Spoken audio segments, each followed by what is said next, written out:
How to unlock lost iPhone.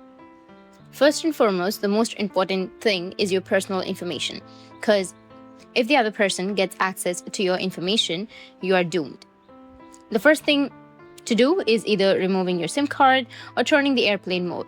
There are two important settings that you need to do immediately. Just get another phone to do it. Even if it's an Android phone, you'll be able to do that. Make sure to do these settings, and there's 80% probability that you're going to find it by yourself without paying for any trackers. So for that, you need to open up your iPhone settings. After that, scroll down a bit, go with Face ID and password. Now enter your password. You will have that option under Allow Access. When locked, scroll down. Here you will have Control Center. You need to turn it off. This way, when your iPhone is locked, then you're going to be able to scroll down from your control center. But what if the phone is already stolen? You need to head over to your browser, search for Find My Device, click on the iCloud link, click on Sign In button, and put in your iCloud email address or phone number, then enter your password. You're going to see the map showing the exact location of your phone at that particular moment.